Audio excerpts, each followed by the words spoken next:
এয়া দীপিৰাৰ সাজৰ কাৰণে যোগাৰ কৰি আছো। এয়া হেৰি কৰিছো, এয়া বিলাহী কাটিলো, এয়া চব্জি কাটিলো, এটা ৰান্ধিম আপোনালোকক দেখাম।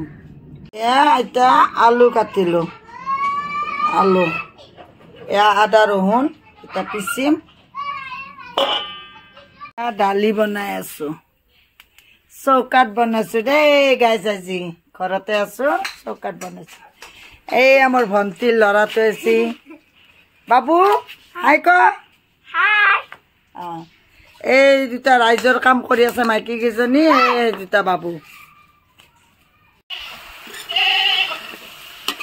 এয়া মাংস লাৰি আছে, চৌকাত বনাইছো। চৌকাৰ আঞ্জা ভাত কেনে হয় গাইজ ক'বচোন, আপোনালোকে বনাই খাই নিয়া। মই আজি চৌকাত বনাইছো, এয়া দেখিছে।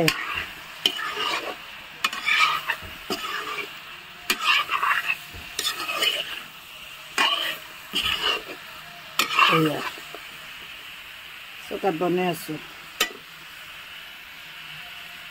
চৌকা কি সুন্দৰ জুই। এয়া ফাইনেলি মাংসৰ তৰকাৰী হৈ গ'ল, চৌকাত বনাইছো। এই সাজটো হ'ল ৰাতিৰ কাৰণে, গতিকে চাবচোন প্ৰথমৰ পৰা।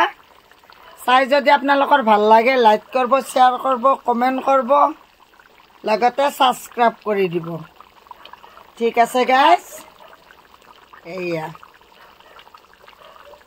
আঞ্জা কেনে, কালাৰটো কেনে হৈছে আপোনালোকে কমেণ্টত জনাব। মই জানো নে নাজানো ৰান্ধবা, কেনেকৈ বনালোঁ মই চৌকাত। ঠিক আছে গাইজ।